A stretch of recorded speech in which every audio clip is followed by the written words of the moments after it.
દર્શક મિત્રો, મહામંથન મંતવ્ય ન્યૂઝમાં આપનું સ્વાગત છે।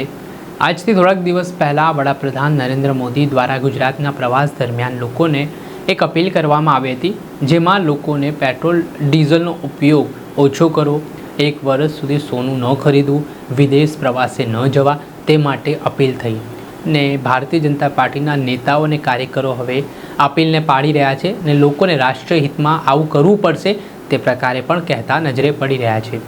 પેટ્રોલ ડીઝલની અછત છે, કેટલાક વિસ્તારોમાં કેટલાક પેટ્રોલ પંપ ઉપર સર્જાઈ છે અને નોબત એવી આવી છે કે પેટ્રોલ પંપ બંધ કરવા પણ પડી રહ્યા છે।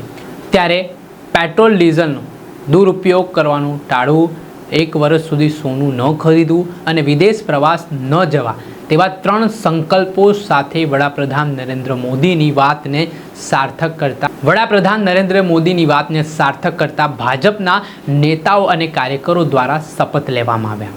એ કાર્યાલયના દ્રશ્ય સામે આવ્યા છે, જ્યાં ભાજપના નેતાઓ અને કાર્યકરો વડાપ્રધાન નરેન્દ્ર મોદી જે અપીલ કરી છે તેને રાષ્ટ્રહિતમાં અપીલ ગણાવીને તેમણે સંકલ્પ લીધો, પ્રાર્થના કરી અને શપથ લીધા કે તેઓ 1 વર્ષ સુધી આ તમામ વસ્તુઓ જે વડાપ્રધાને કહી છે તેનું ચુસ્તપણે અમલ કરશે, પાળશે।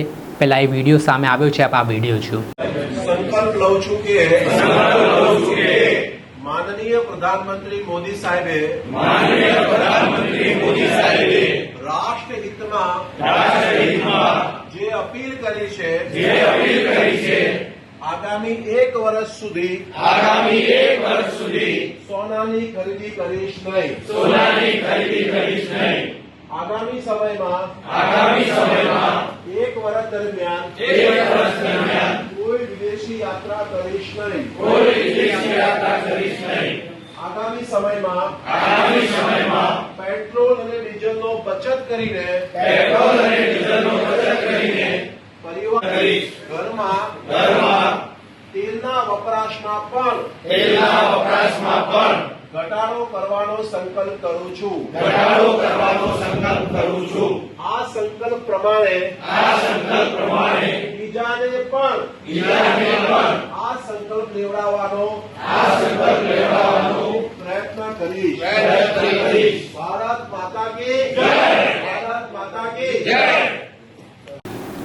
જે આપ આ વિડીયો જોઈ રહ્યા છો, મહેસાણાના ભારતીય જનતા પાર્ટીના કાર્યાલયનો છે કે જ્યાં ભાજપના નેતાની હાજરીમાં આ તમામ બાબતો પર ચુસ્ત અમલવારી કરવા માટેની શપથ તેમણે કાર્યકરોને લેવડાવી છે અને ઘર સુધી, જન સુધી આ અપીલ પહોંચે તેવા પણ પ્રયાસો ભાજપ દ્વારા કરવામાં આવી રહ્યા છે।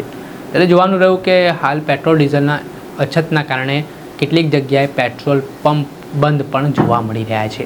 દર્શક મિત્રો, આવા જ વિડીયો જોવા માટે મહામંથન મંતવ્ય ન્યૂઝ જોતા રહો।